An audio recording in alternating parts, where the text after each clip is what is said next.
And welcome back to the Sports Writers on the Web. We're back after a short Thanksgiving hiatus.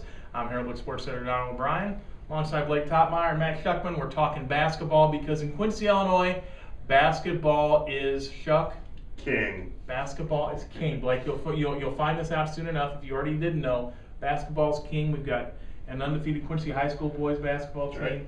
We got two undefeated teams out of Quincy Notre Dame. The Quincy High School girls have won 4 in a row going into tomorrow night's game with Galesburg. Gotcha. Gosh, where do we start this cavalcade of winning? I'm going to start out 33rd and Main. With the girls.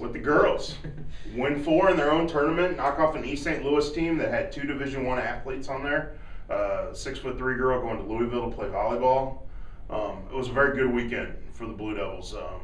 And I'm talking with Greg Altmix last week after their loss on the road at East Moline where they blew a fourth quarter lead. It wasn't oh woe is me, which is kind of had been in the past of, man, we let one get away or we just didn't play well, all the things that could have gone wrong. He was very upbeat, even though they had surrendered a lead in the fourth quarter. And I think what he saw in that was he saw the makings of a team coming together.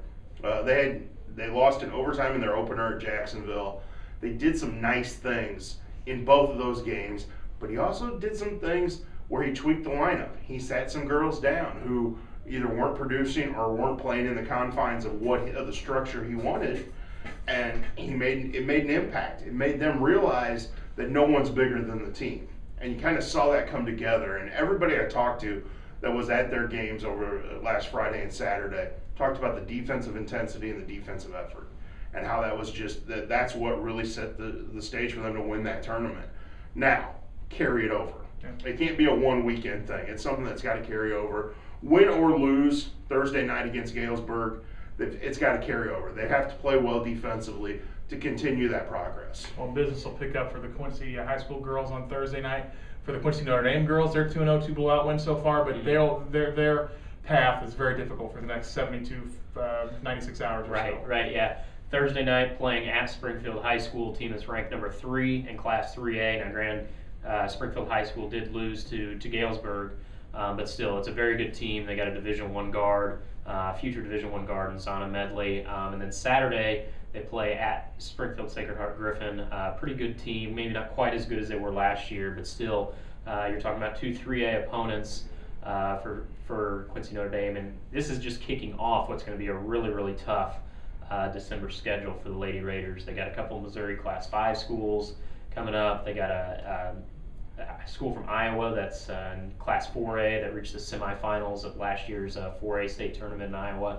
But, I really think that this Lady Raider team can go up against those opponents. They beat Springfield High last year. There's no reason they can't beat them again this year. We'll see how good they are, I think, after this week. The first 2 wins don't tell us a ton other than the fact that they can blow out teams that are inferior to them, which we kind of already knew. So we'll see what they can do now against some tougher competition. Speaking of seeing tougher competition, I think we can put both boys teams in town in that category. They'll both see tougher teams than what they saw in their first weekend from here on out. Blake, will go back to you for Quincy Notre Dame. The boys were able to run through their tournament last week 4-0. Got kind of pushed a little bit by Unity on Saturday, but still won by 15. Just one game for the Raiders this weekend up in Macomb. What's it look like for them? Yeah, the fact of the matter was that season opening tournament just wasn't very good. They had one sort of tough game against Unity. So we'll see. Macomb has lost some talent from last year's team, but the cupboard wasn't totally empty. And Macomb started the season 2-1, I believe. So they've shown that they can still win some games. They lost to Peoria Manual, I believe. Macomb did over the season, which nothing to hang their head about there. But then won their next 2.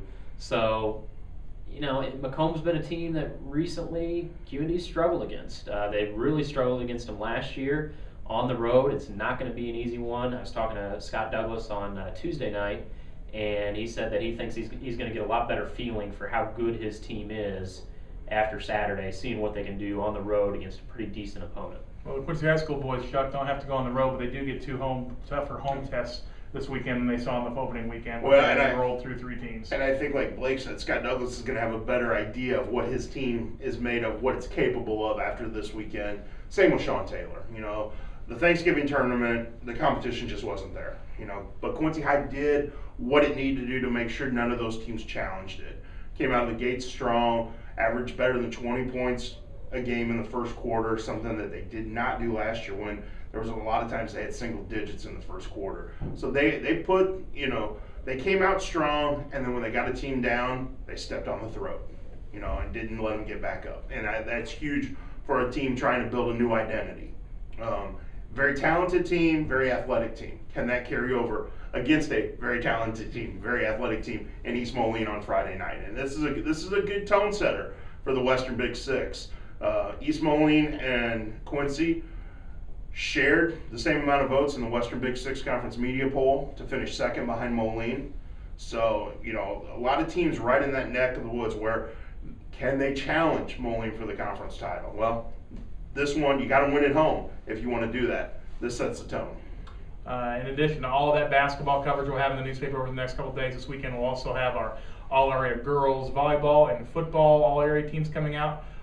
Blake's handling all the volleyball stuff. How tough was it to weed through that process and to pick a player of the year and a coach of the year? I think it was pretty tough for especially the player of the year. I think we had a lot of 3 or 4 really good players this year that could have deserved that honor. And it comes down to it. You just gotta separate things the way things played out. And I feel pretty good about the one we went with. But we did have, I think there's 3 or 4 members that's going to be on that first team that in another year maybe could have won that Player of the Year honor. Shuck, same thing for football. Tough process to figure out with all those kids and the limited number of spots we have out there. It was, and I think the hardest part was paring down who would have deserved the spots on the first and second team at running back, because it was almost across the board. Almost every team in the area had a 1,000-yard rusher this season. I think there was only 2 or 3 that did not. It was pretty impressive what the individual efforts some of these kids had, along with the talented teams that we went through. And like I said, you had 3 or 4 kids and 3 or 4 coaches that could have won Player and Coach of the Year.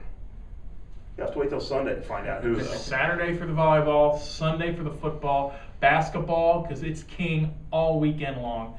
You've been watching the Sports Writers on the Web. For Blake and Matt, I'm Don O'Brien. We'll see you next week.